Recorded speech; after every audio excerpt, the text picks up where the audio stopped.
Hey guys, thanks for being here today for the Funny AF panel. We have some very funny people here. And we're going to break down some of the best comedies that are out there right now, which hopefully you're all fans of. I'm going to start first. He plays the loyal Nicholas on Apple TV Plus's Loot. Please welcome Joel Kim Booster.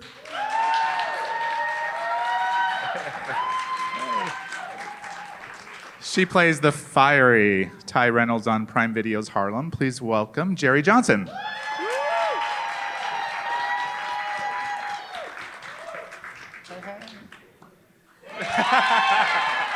Work it. He plays the optimistic teen Rafa in Amazon Freebies Primo. Welcome Ignacio Diaz-Silverio.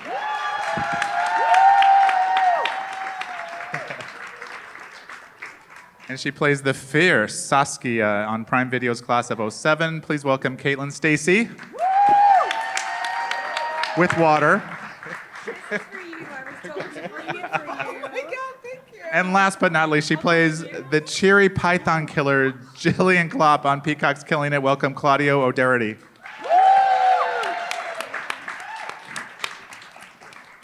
Welcome everybody. It's always odd kind of talking about comedy a little bit, but that's exactly what we're gonna do today. You're all on scripted shows that are very funny for different reasons.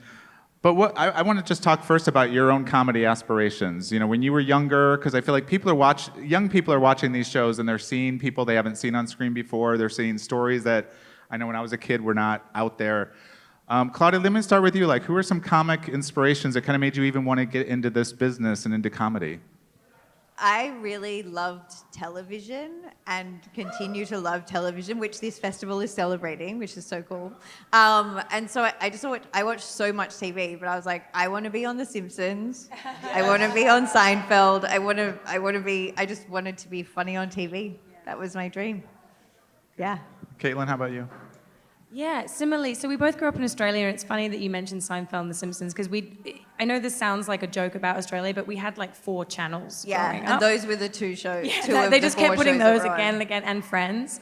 But yeah, look, I'm kind of a straight character in my show, and so I think people don't realize, like, making people laugh is so much harder than making people cry, because everyone's got access to that feeling, but being funny is really tough. So my aspiration is just to make someone laugh at least once with a performance. Ignacio, how about you? Yeah, I don't know. Well, like, I definitely would have thought that for this to have worked out the way it has, that I would have had to, like, set out very specifically for, like, a comedy career.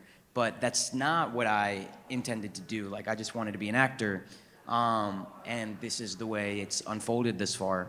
That being said, like, I'm a huge fan of comedy, and like, well, I know Joel's like a stand-up comic. I'm a huge fan of stand-up, and for me at least, like, I remember the first stand-up comedian that I discovered and sort of was my introduction into that realm was Aziz Ansari.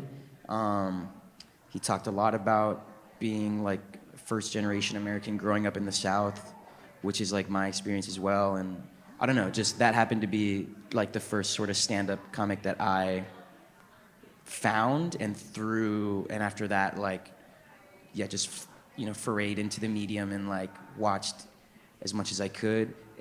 To talk about a show, I don't know, like, the editor on Primo was the same editor on How I Met Your Mother, and that was a show that definitely for a period of time growing up felt like my like friends or something, you know what I mean? Like, come home after school and watch that. To hear you talk about coming home from school to watch How I Met Your Mother is gutting me right now. I cannot believe. I mean, when I came home from school and we would watch Freaks and Geeks, that's a great show. That's a great show. It is. For me, I didn't want to be in comedy, okay? Because I'm a funny bitch on a regular day, right? So I'm thinking, let me do some drama, get into it. But I do love stand-up.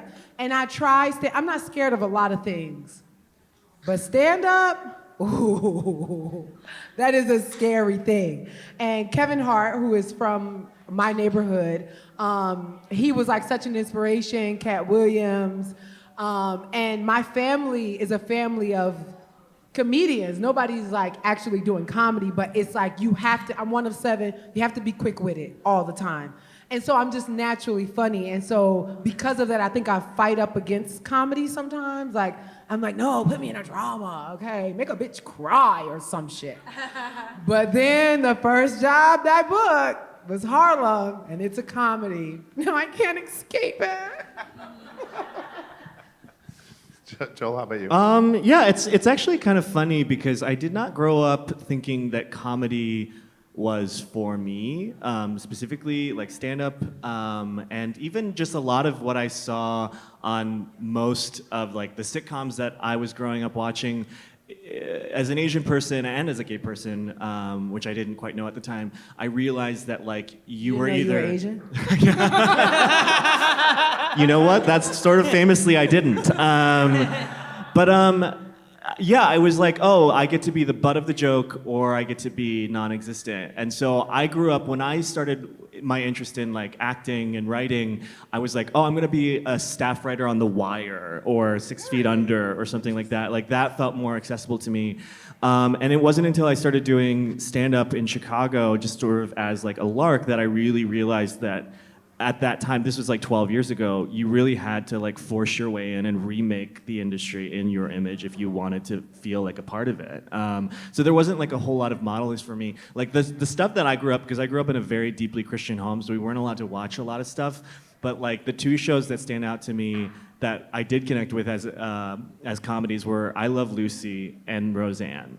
Those were like the 2 big ones, especially because I grew up sort of poor, like in the same neighborhood, like the same place as Roseanne. Like that show growing up was like really sort of powerful and transformative. I was like, oh, poor people like me, you know, finally. And so those are the 2 comedies probably that I. But not How I Met Your Mother. Not How I Met Your Mother, no. Not to pick on How I Met Your Mother, which I loved. Yeah. So. Also, one of the things I think is great about comedy is when comedy has kind of a darker undercurrent. And a lot of these shows have that, where there's dramatic stuff that goes on. I mean, Caitlin, your show, it's dealing with an apocalyptic group of people after a high school reunion. But can you talk about there's a dramatic side to that. It's a funny show, but there's also like the world is kind of gone except for these girls. I think the minutiae of like any day-to-day activity is really funny, right? Like no matter how high the stakes are, you've still got to like wipe your ass, brush your teeth, etc., and like watch. In that order. Yeah. Yeah. With the same instrument. But with sorry, that was disgusting. But yeah, so you know, watching people actually fend for themselves at a high school reunion in the apocalypse is inherently going to be funny because it's an all-girls school, and women are so funny. And yeah, what was the question? just about the fact that that's a dramatic story the show is telling in a lot of ways. Yeah, right. But it's funny. Well, what did they say? Like comedy is grief plus time. Preach, you know. Anyone else feel that with the work you're doing on your shows or anything in your careers where there is like a real reality? I mean, Harlem has a lot of that as well. Yeah, I feel like there are moments where we're in the hospital and we're freezing eggs, and I'm like, we're also talking about like sex positions and like heteros having sex and things like there's always that moment, even the moment when I was in the hospital, actually when we were filming that on the breaks, somebody played real ass bitch, give a fuck about a nigga, and we just were, I was twerking in the hospital bed, and then it was like, okay, pictures up, and we're like, I just can't believe. And so it's like kind of like art imitating life imitating art. But yeah, but I feel the realism in that, especially as a person who like grew up in a poor neighborhood, in a poor family, a big family. It's like you have to turn those serious moments into comedy in order to live a life, you know? Yeah. Joel, do you agree with that? Oh yeah, absolutely. And I think it's really like the nice thing I think about most of our shows is that like they are comedies with jokes in them too, which I think like we all, I don't know if anyone on here approaches acting in a comedy differently from the way they would approach acting in a drama. You just believe the circumstances that you're in and you react in the same way. But it's like, it's nice to do that in sort of on a comedy with jokes, because I think I talk a lot louder when I'm in a comedy. Yeah. That's the big difference. Just in I I scream use my my lines. hands, yeah. Yeah. The clip we saw from Killing It is the first time we meet your character, Claudia, and she pulls over to kill a snake, and we found this whole world of snake killers and the money that can be made from that. But can you talk about wrapping your head around this character, that this is a goal of hers, and watching her kill a snake is funny, but also kind of terrifying. Well, the circumstances of my character's life on Killing It are extremely sad. She has no money. She lives in a car. The only way she knows how to make money is being like, you know, working in the gig economy. So she does Uber, she does Lyft, she does TaskRabbit. And she's also participating in the Florida state-run python killing contest, which is like pretty grim altogether, but she's extremely optimistic, which might make her a maniac, but it's like what she uses as like a coping mechanism, which is where a lot of like the comedy for that character comes from. And also it puts all the characters in really extreme high stakes situations because they're killing snakes. And that's funny, and snakes are just inherently funny. But that's inherently Australian too. Aussies love to kill pests. We Like do. we've got a whole cane toad thing, feral cat thing. We love to eradicate That is true, though. species. Like, Yeah, You we kill I was- cats? Yeah, y'all Not have me, some of y'all but have some people of the I know, scariest. dude. There's an Australian guy named Andrew Eucles on YouTube, and he's just out there with like any kind of wild animal, either like trapping them, and there's always like this unspoken thing in the videos of like, when the camera's off, like he's about to kill that thing, you know? It's How like, often do you wow. watch He's this? like, wow, here with a wild dingo. Like these you are go to sleep these to are this? invasive Or- predators. Like Well, we've got a very delicate ecosystem in Exactly, we Australia. have We to must protect protect it. it. yeah, but That's Joel is why we're here right. today. You don't want to play the comedy. You play the truth.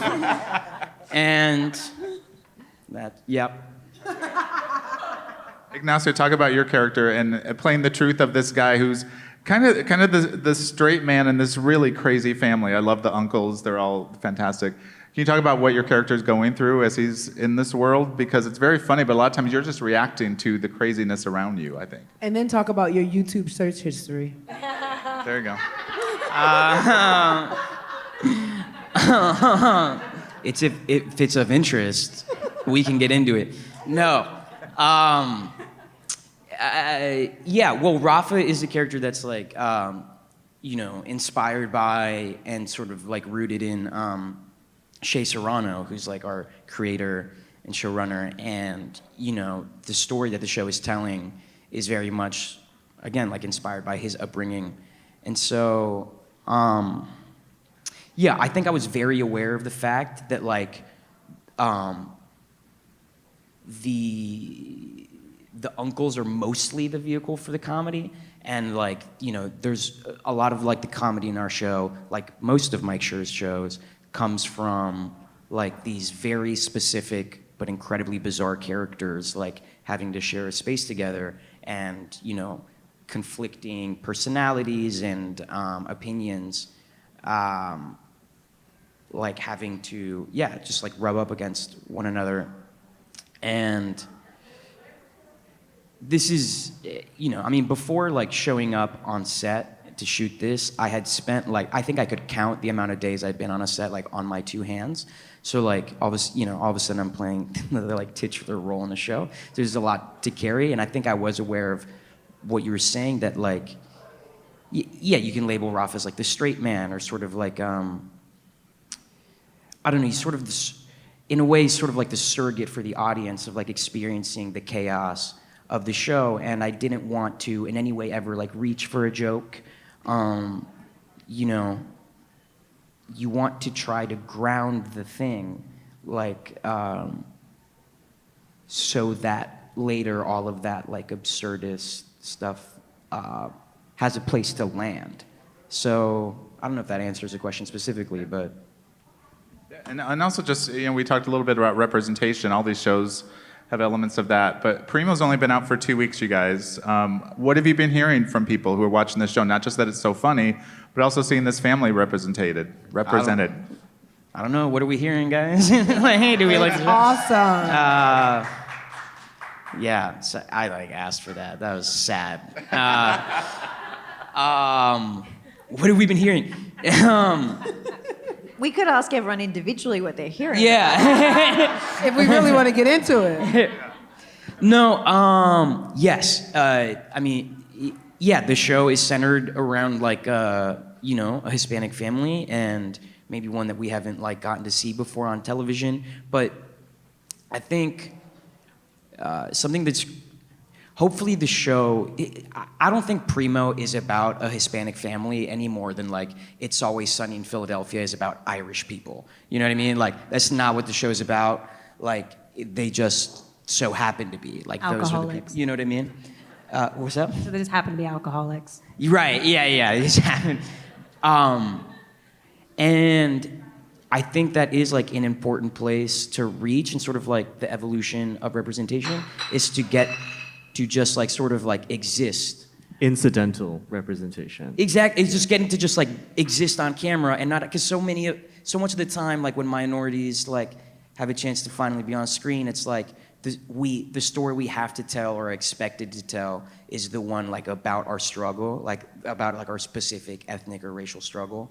And that's a necessary story to be told as well, but I think we have more to offer than that, and I think it's great to get to be at a place where yes, the show centers a family that maybe we don't usually see on television before, and all the people surrounding that family are also characters that we don't see represented all too much, but that's not what the show is about. And it's really important that we've moved, I think we're moving as an industry beyond just letting us have one show.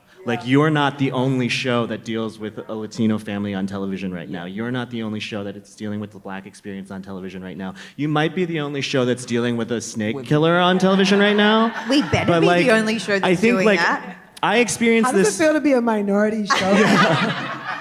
Really talking about I representation? just think we need a lot more snake representation on television, and I'm excited to talk about that today.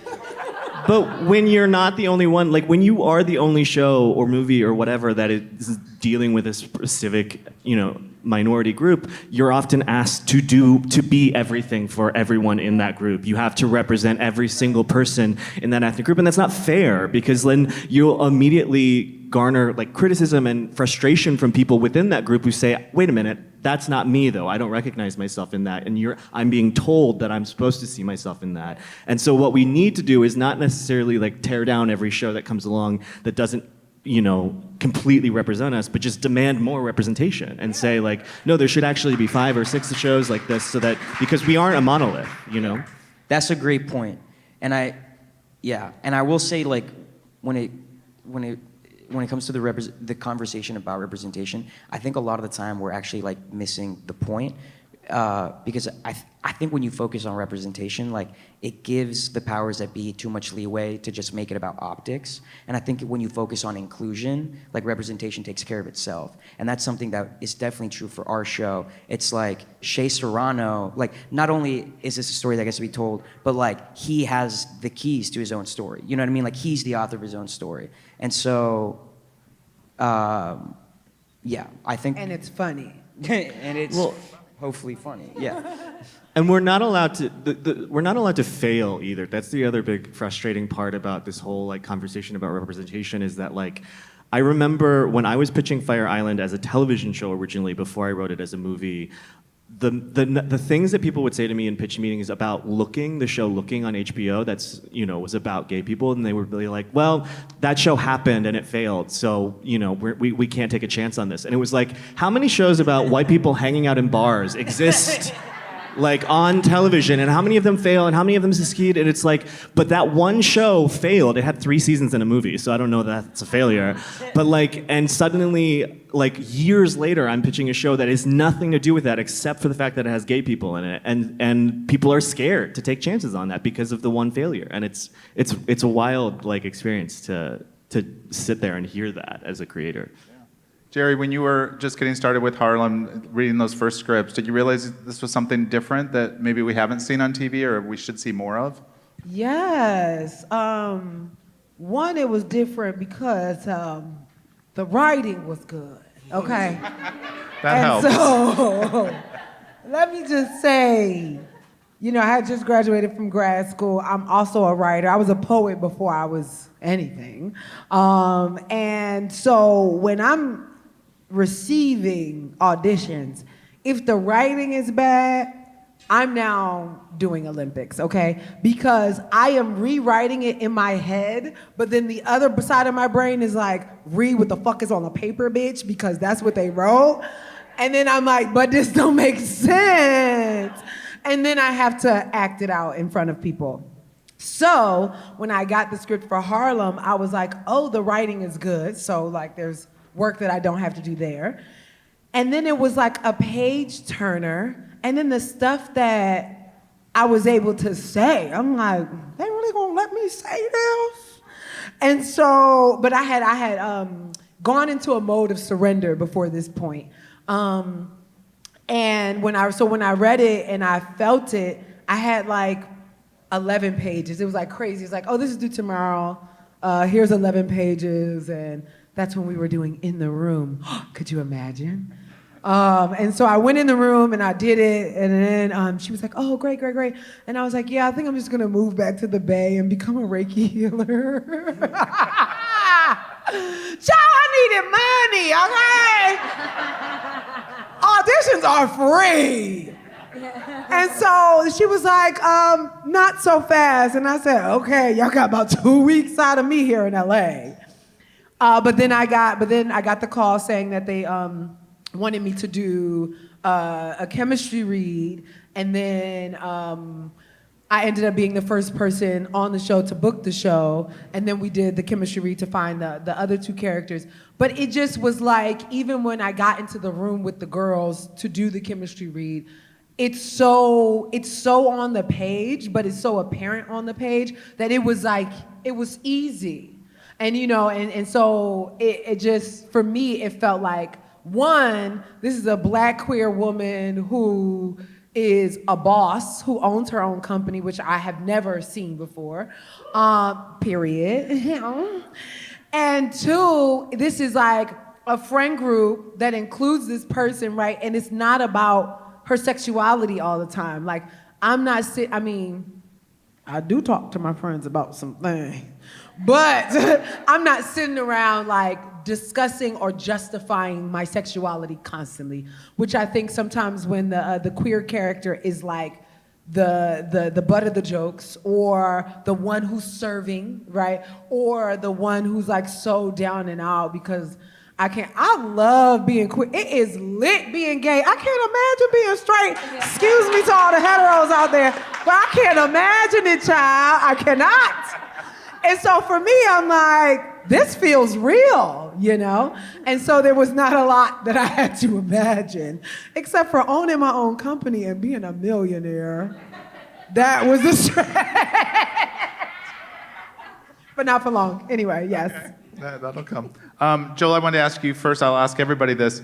You kind of have built your own voice. You know what your voice is, because I've seen your stand-up, I've seen Fire Island. When you go on something like Loot, that's something written by somebody else, what's the collaboration like? Because you're talking to Alan Yang or even Maya about what your character should be. Yeah, I mean, well, going into it, the part was, so Matt Hubbard wrote on a very short-lived show that I was on NBC called Sunnyside, the lowest-rated NBC premiere in history. It was pulled from the air in a time when they were not pulling shows from the air, so kind of legendary. But Matt wrote on that show, and so he was familiar with me. We had a lot of fun on that show. And so when they were writing this show, they wrote this character that was a gay Asian guy from Indiana, from the Midwest, who was really mean and hot. And I talked to my agent about it, and I was like, if I don't book this part, then I need to quit, because there's something wrong if I can't get this one. And so he had me sort of in mind already, like my voice in mind already for the Your show. hotness. And so it really was just about like not fucking up the audition. And then once we got there, they're super collaborative. Everyone on set is like super collaborative. They give us a lot of leeway to play and talk about the character's growth and everything like that. It was extremely hard when we shut down, while we were filming during the writer's strike, because I was no longer able to improvise or punch up anything on my own. And it was it really did make you realize how collaborative our set was, because once we were no longer able to do our own writing, it was a much different experience on set. But yeah, they're very open, and Maya, it's like getting to perform with Maya so closely. It's like a masterclass every day that I get to see her, and it's a masterclass in freedom, comedic freedom, and just like letting loose and not having any limits and not censoring yourself and just going for the biggest laugh that you can. And it's been a really an incredible ride. Claudia, did you have any of that with Jillian when you did the first season of Killing It? Were you talking about the character and what you could bring to the role outside of just playing her? Well, I think I was told by Luke Del Tredici, who created the show and who wrote the show and who's also on strike right now, and we need all of the AMPTP to negotiate to give everyone fair compensation for their work. But I was really excited to get the script from him because it was full of great jokes, and those come from the writers. But the character was, I think they were looking for an American Claudia O'Doherty type. So just weirdly cheerful and kind of annoying. So I was, that was easy for me to play. Yeah.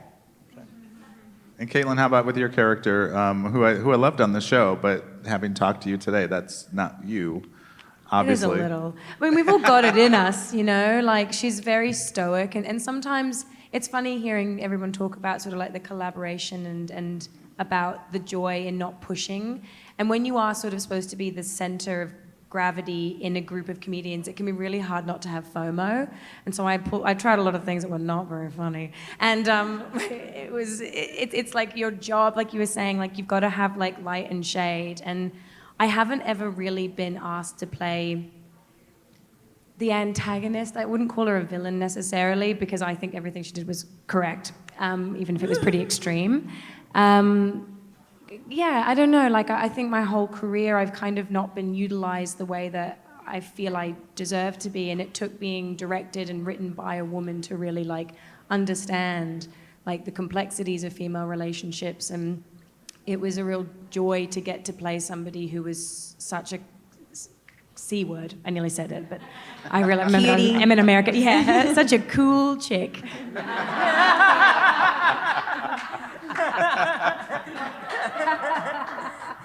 But yeah, it was just so apparent to me immediately how it was supposed to be, because power is something you can't play. It has to be given to you, and if you're going to be powerful, then you have to, in this instance, make other people sort of feel like they know less than you, that you're an idiot, and I'm really good at that apparently. Having a little sister helps. So, I mean, she's very smart. I just made her feel like an idiot sometimes, growing up. Anyway, next. What's your zodiac sign? Taurus. Does that resonate? Hey, Yeah, Earth signs. it is apparent. What are we all? I'm Sagittarius, but I don't really know what that means. It's the best one. It's the most mythical. Aquarius. Okay. Spooky. That's the Ooh. scariest one. Everyone says Scorpio, but it's Aquarius. I'll tell you. Spooky. All lesbians know. So what's your sign? Oh, I'm a Pisces, Leo moon. Yeah. You're what? Aquarius as well? I'm a Pisces. All yeah. the elusive male Pisces. I know. Yeah, we're very emotional. Well, I'm Capricorn, if anybody's interested. We're Aquarius. Sorry. Ignacio, you talked a little bit about with Shay on the show. what were those conversations about what you wanted to see in the character? Did you voice some of those things to him, kind of knowing where he was coming from because he wrote the show? Yeah. No, I don't think I ever told Shay or Mike what to write. That would have been, I mean, yeah. His 11th Like- day on set ever. He's making demands to Mike Schur. Yeah.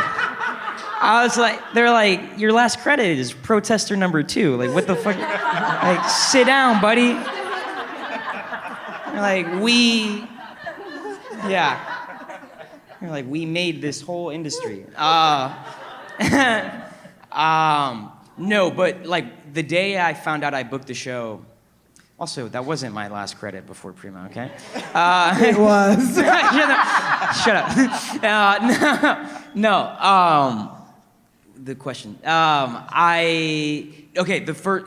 So the day I booked the show, I had a call with Shay, and even on that, like initial phone call, like I remember I began to ask, like I know like music's very important to him, hip hop's a huge part of his life, and like over the course of auditioning for Rafa, like I made a playlist for the character, and I was just asking him like for advice on like what artists I should add to the playlist. I was telling him what artists were on it to see if I was in the right realm, and even with that question alone, he made it like incredibly clear. Like, you are not playing me, you're playing Rafa. And to that end, like, the character is yours, and we're gonna look at you and trust you with these kind of things. And that was like, that was just incredibly generous. Like, you know, this is his first show as a showrunner, and like, you know, for it to be so deeply personal, and for him to be yeah, just so, I don't know how else to describe it other than like just radically generous. Like the amount of space he gave all of us, not just me, but all the other actors who were playing, you know, fictional versions of, but still like fictional versions of his family, you know? Like, but from the very, very, very beginning, like he completely, he wanted us to take ownership of the character and to feel like it was ours and to feel like we were the one. Yeah, he wasn't ever over my shoulder or anyone else's shoulder being like, that's not how I say things. That's not how my uncle like would do that or say that. It was the opposite. That's great. Jerrie, between seasons 1 and 2 of Harlem, did you think about where you wanted to see your character go that you could kind of talk to producers about for this like season 2 and beyond, like where you wanted to see her go? Yeah, I'm a little opinionated. And sometimes, you know, I go into situations thinking, listen, bitch, you just graduated grad school, you're a series regular, just do us on the page. That lasted about a week. But because it is so good and it is so collaborative, then we're able to ask those questions, to be curious about, okay, so why is it that we chose this thing to talk about, okay, and how would y'all like me to dive into it? But Tracy kind of, and the producers kind of let me run wild, really. And so I just was doing shit, and then I'm like, no one's gonna stop me? All right. And so then I just get bolder and bolder and bolder. And sometimes I'm like, please, somebody give me a damn note. Yeah. No notes? Okay. And so, but I love that, and I love that with the girls, if somebody wants to set something up, right, we're open to playing, you know? And it's like, oh, I think that it would be really funny if, like, I took this fork and did this thing, right? So when I pick up this fork, like, don't get surprised. Oh, okay, well, if you do that, then I'm gonna say something about, and so we're just like, just going until they're like, the producers or the writers, oh, keep going in that direction, or, oh, try this one, right? And so I think we're always topping each other in terms of like the bits. Excuse me? What? I know. I just woke up a little bit. I know. But, and so before the season starts, I know we did it for season 1 and for season 2 in the writers' room for season 3, they have conversations with us like, where do you see this character going? What do you want to see more of? To kind of see if we're on the same page, but also to steal my ideas. So I wrote season 3. If season 3 comes out, just so y'all know, I had some really good ideas. Okay. You should be on strike then. I should be. She's done.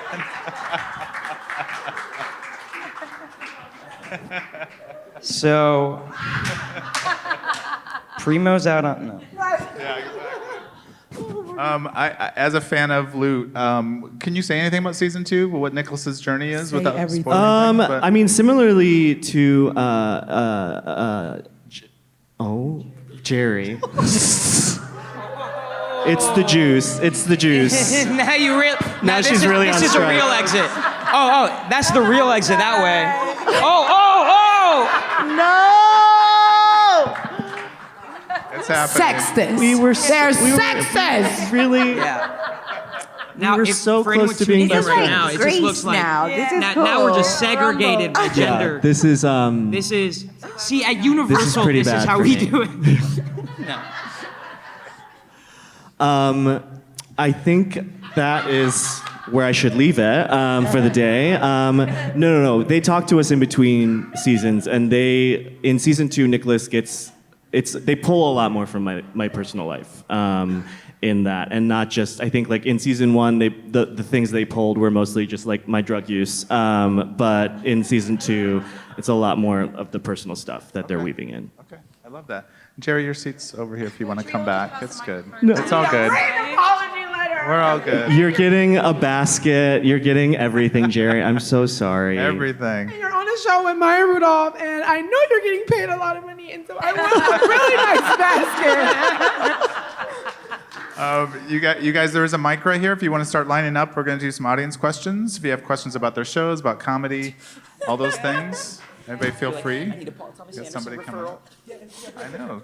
You're in the next one. I want to ask you, any of you, because this is a comedy panel, is there pressure to always be funny? Like just out in your real lives and anything you tweet, is there any pressure that it has to land? Yeah, well, just before we had to do like social media appearances, and they said, "Tell us your best joke."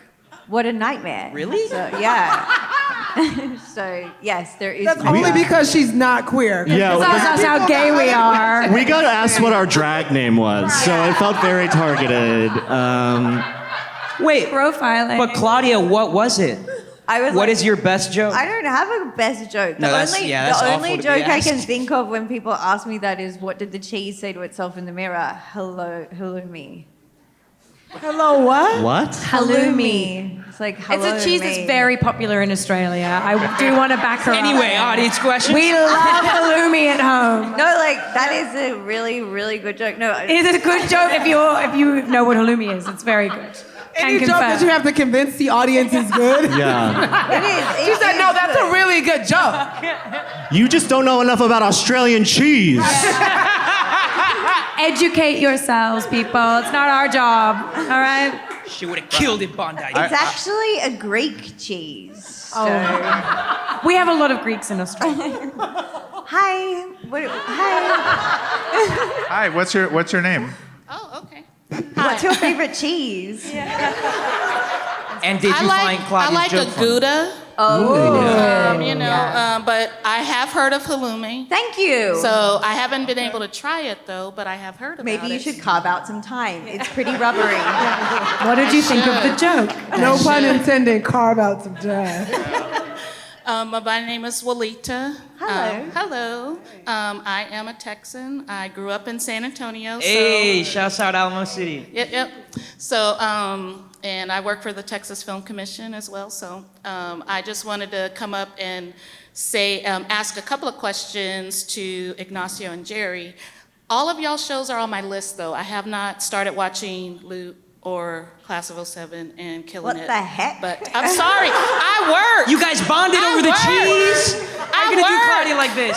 I try to to watch everything, but I work. I don't have enough hours in the day. Quit your job. Watch TV. But I did carve out time so far to watch Harlem and Primo. Pound. At least somebody here knows my name. Yes, and my coworker is very excited that I'm here because I told her, I said, guess who's at the panel today? But in Harlem, first of all, I just really appreciated, I mean, yes, the show does have Black representation in it, but you could relate to it on so many levels because you really delved into the plight of how women, we take on a lot and we don't take care of ourselves as far as our health and our mental health. And season 2 was just so amazing in dealing with those subjects. So I wanted to ask, you know, you said y'all are very collaborative on that. Did you guys bring your own experiences in that when you were going into those scenes and things of that nature, or were the writers really the ones putting that in there? Well, the writers, they wrote the season, okay? So let me start by saying that. I don't want anybody to think that I had a hand in writing season 2 of Harlem. Print that. No, the writers wrote it. And so then we just are able to, like I would say, the Pride episode, which is hilarious. Right, and I lived in San Francisco for 3 years, and like gay San Francisco is gay white men, period. And so I would go into clubs and they're like, Beyonce, Rihanna, and I'm like, sir, please. And so it's just a very interesting experience and a very nuanced experience. And so when you go to Pride, if you're just going to a Pride, that's what you're engaging with. And so I was able to talk to them about my experience with like gay men thinking that they can touch your body. Don't touch me, okay? Don't touch me for no reason. And yeah, I think with the mental health thing, like us having conversations about, sometimes it's really hard. And during the pandemic was really hard. And I think mental health has always been a thing, but now we're talking about it in a real way. And as women, we're talking about it in a real way. As Black people, which like it's taboo to say you're going to therapy in a Black home. Are you crazy? Just go to church. Exactly. Go to church. Pray it out. Pray the gay away. Just pray the gay away. No, nobody told me to pray the gay away. I promise you. But yeah, so we were able to like put our own, bring ourselves to it, I would say. But it's about the conversations that they've been having in the writer's room. And sometimes what I hear is that it's a really healing experience because sometimes somebody will say something like the hair episode in season 1, right? And somebody else in the writer's room had a bad experience with trying to get her hair done from a certain person. And then they found out that it was the same woman in LA. And so multiple people had experiences with this hair thing, and then they're like, okay, so who's gonna have that experience? And then Ty has it. And so it's just, I think it's just, we just get to amplify the experience that the writers, which is mostly Black women, have already. And so they bring it, and we just do our job. Thank you. And then quickly, Ignacio, since the show is based on Shea Serrano's upbringing, I grew up in San Antonio. I also grew up on the south side of San Antonio, so I really wanted to watch the show because I was like, are they really doing south side justice? So did he take you? You have done a really good job. I mean, in that family dynamic, that is so like many of my friends' families and my family too, because you're like trying to keep it calm, but then everyone else around you is all crazy and doing something, trying to give you their opinions and their advice, and you're like, what? You're crazy. So I was wondering too, did he take you to San Antonio, like around his neighborhood and things like that, to help you with your character? He said he would. A man of a lot of promises. No. I have nothing bad to say about Shea Serrano. I can only speak. I mean, I could rave about him for days. We didn't go out to San Antonio. I actually, I moved around a bit as a kid, and I lived in San Antonio in 2nd and 3rd grade. So I spent a couple years of my childhood there. Where'd you go to school? I went to, oh man. I went to St. Mary's Hall, and then I went to... What? and then I went to Leon Springs Elementary, so I went Oh to both my of those. Did you go to God. St. Mary's Hall? I almost went to St. Mary's Hall. I did. My mother wanted to send me there, but I ended up going to Providence for high school. And Okay. then.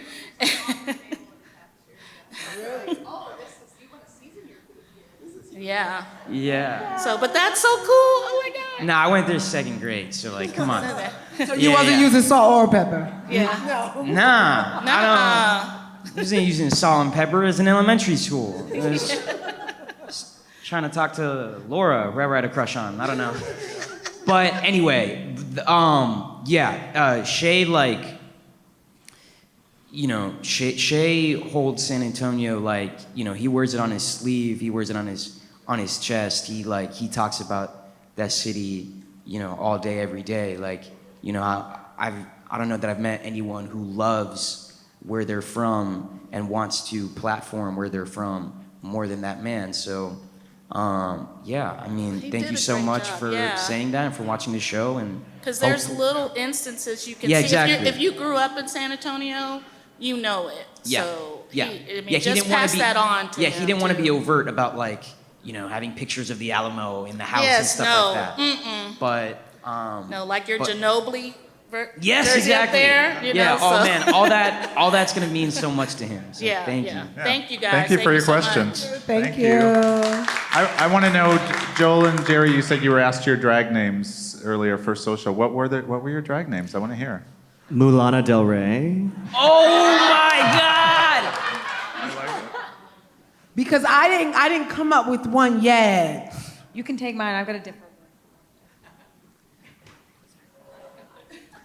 Mine is Miley Virus. Oh shit! I know, Oh it's my so God! I've bad. got some great names. Lisa Vanderhump. Wow. I just watched part 2 of the reunion today, so I'm really amped up. Claudia, Ignacio, do you have drag names? I'm legally not allowed to have one. I respect. Yeah, Okay. I do not. We can come back to you on that. That's fine. Hi, you have a question. What's your name? Hi, I'm Cosmo. My favorite cheese is burrata. Thank you. Good Very choice. important. I'm really Cosmo, short. make that work for you. Do not try to work for that. All right, you know what? We're gonna do stand-up rules. Exactly. All right, Cosmo. Airline food. Anyway, like everyone on this stage, I guess any actor really has their own personal life experiences and in-jokes within the communities that they're a part of. And you said that you work like collaboratively with the writers, and I'm a writer, so it's hard to. My question is, okay, sorry. How do, like, especially in comedy, how do you, especially as like people that aren't cishet white men in comedy, avoid caricature of your identity versus hyperbole of the character that you have to do in comedy? I am a cishet white man. I love that for you. I'm really proud. Well, so much of that work like is done on our show and on shows that do manage, I think, to like cut past stereotypes like in the writing and in the writer's room. So, you know, on our show, like most everyone in the writer's room is like Hispanic of some sort. If they're not, they're just like a brilliant comedic mind and they should be in the room. And most of them are minorities, I guess, of some other capacity. But yeah, I don't know. I think both in writing and in acting, the more, it's weird because it ends up working conversely like this, but the more specific you are, the more actually sort of relatable and universal like the story and the experience ends up being.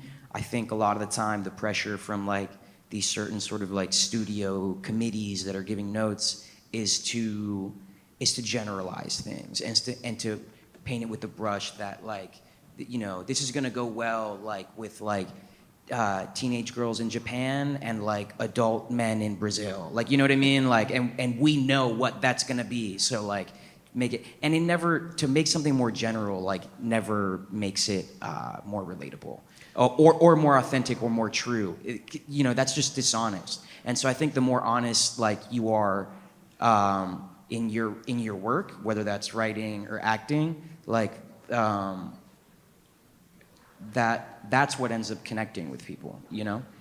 I think it's about depth, you know? It's about like, there's all this stuff on the surface, like my character is mean and hypersexualized and does a lot of drugs, and that is like a gay stereotype in many ways, but over the course of time, over the 2 seasons, you see why he's like this, and I think like some of that depth is how you get around that. And I think what you said too is really smart, is that there's not a lot of explaining, you know? I think like people can sniff out when they're being spoken down to, in comedy especially, and I think like not doing that, and I think the other big thing too is that people of color, at least in our 3 shows, are centered, you know, and so it's a lot easier to find that depth when we're not playing like I am literally a sidekick to another person of color, but but when you are centered in the narrative, it's a lot easier to get that depth and to not just like have sort of like surface sort of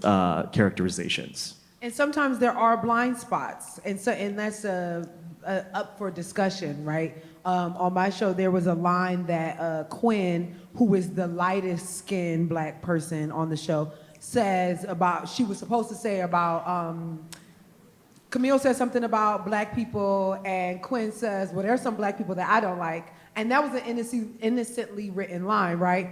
But Grace, the actor, was like, is it right for the lightest skinned woman to say there's some black people that I don't like, even if it's not, there's no malintent about it?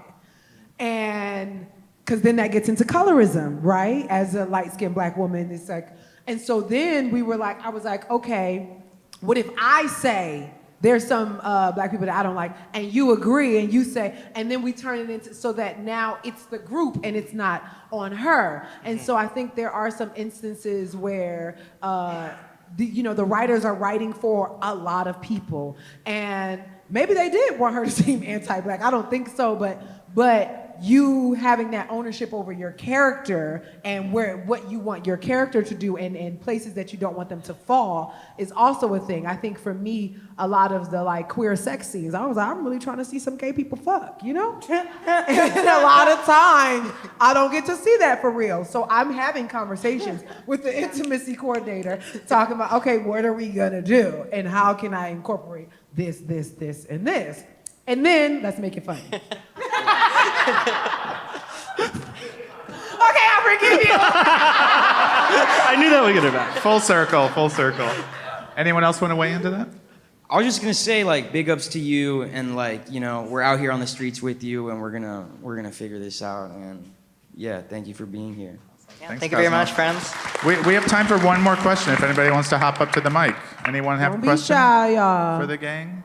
We don't bite on Thursday. I have one last question that I'll throw in. If anybody step up if you have a question. Yeah, go ahead. I'll save my question. Go. What's Love your your name? shirt. Yes. I love y'all. Happy Pride to the 2 queer people Happy and our straight Pride. ally from Our Flag Means Death. Three queer people. Thank Three you. queer people. Oh, I'm so sorry. I'm sorry to out you. Yeah. Wait, I think that's 4 then. Queer. Of course. Hey! It's a coming out party. I know. Minority. What's your name? I'm Ivy Lee. My favorite cheese is also burrata. My question is, so I'm a comic, and I feel like in comedy, we're kind of coming from a super low budget background. It feels like in order to scrap together a living in comedy for like your first decade, you do have to learn how to do like literally everything, direct, write, act, perform, produce, light, like you do have to learn everything. And I guess I want to ask you guys, because you're kind of where I hope to be one day, is that true, or is that the feeling that I get from being a person with a lot of intersectional identities, where you're just kind of like, well, I have to be perfect and do everything, or else, my stuff doesn't get made? Productivity is a myth, I will say. If you get clear about what it is that you want, exactly what you want, I'm a firm believer in manifestation, right? I went to undergrad for acting and a whole bunch of other things, and then did grad school for acting. And so I learned how to be very resourceful and do all the things. But I didn't want to carry that out into my adult life. And so even though I know how to do the things for me specifically, I'm not always going to have to do them, right? Like I want to delegate. I don't want to stress myself out or run myself thin. But that could be an experience that you're wanting to have. And if that is it. No. I want an easier life. Precisely. Write that less down. responsibility. Write that down. Yeah. Write that down. I want an easier life. I want things to be easy. Truly like what it is that you want specifically. And do the things that bring you joy. And so if directing on the weekends bring you joy, then no, it doesn't. Exactly. She doesn't you're like clear. that. You're very clear. You're very clear. And so I think that the starving artist myth, we've learned it, right? And so it's true because enough people agree that it's true. When I graduated from grad school, people said, it's gonna take you 10 years. Nobody knows who you are. You don't have any credits, you know, And I said, I'm gonna be a series regular in 6 months. And 6 days before the 6-month mark, I signed the contract for Harlem. And so not everybody's story is going to be that, but I was clear about what I wanted my story to be specifically. And to know like, oh, okay, I know that there's classmates that I have that I'm so excited to see where they are in 10 years because I know it's gonna pop off because that's what they were sold something and they bought it. And I just struggled too much in my childhood to have to struggle in adult life, for real. I'm struggling constantly all of the time.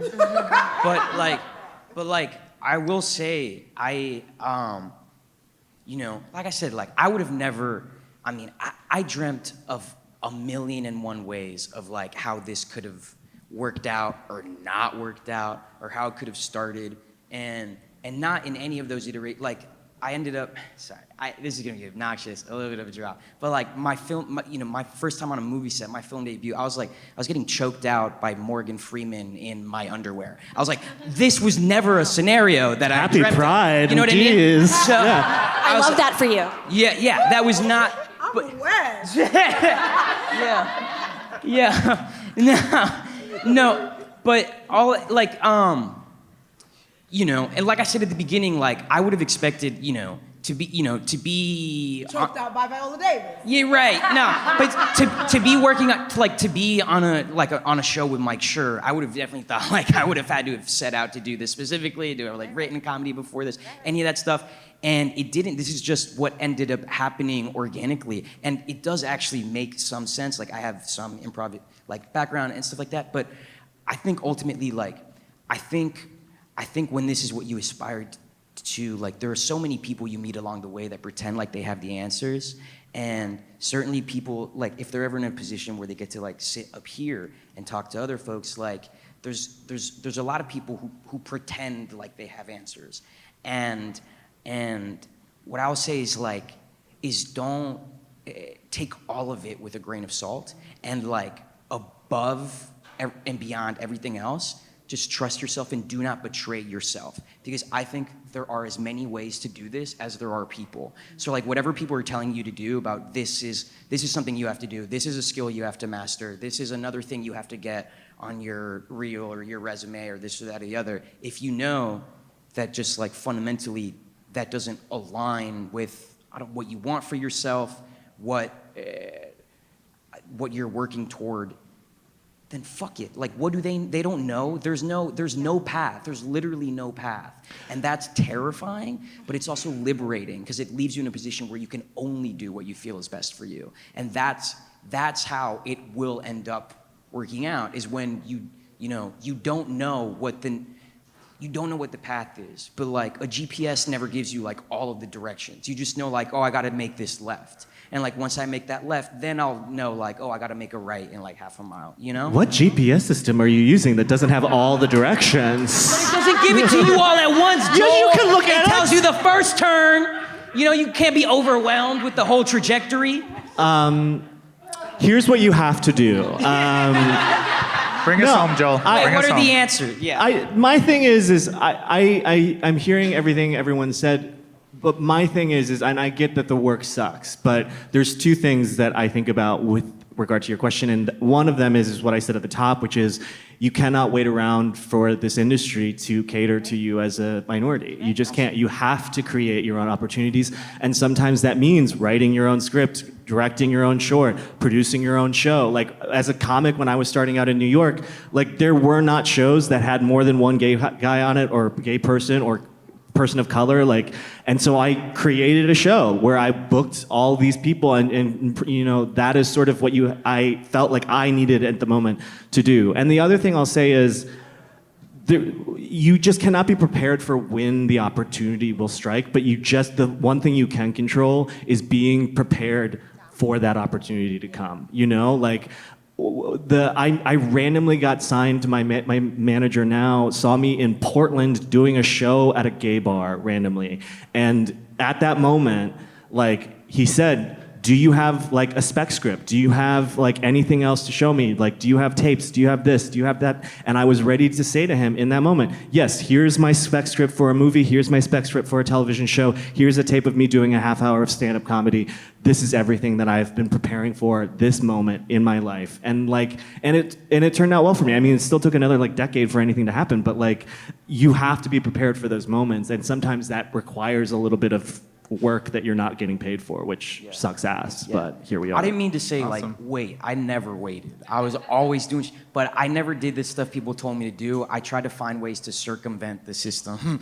Like, measure twice and cut once, right? Like, I think that if you really, there is joy to be had in learning all of the different crafts that surround the thing that you love. And I did a bit of directing. Fucking hated it. It's not my skill set, but like, if you are going to sort of pursue a job that is in front of people, it is empowering to know what you're talking about and to be able to look people in the eye and have confidence and tell them what you have to offer and know what you mean when you're saying things, which I don't often. And it's also really good if your dad's really rich or your mom, like, that can be really helpful. So try to, figure something out like that. There you go. Thank you. You guys, to my panelists, you guys were all wonderful. Thanks for a lively panel in the audience. Thank you.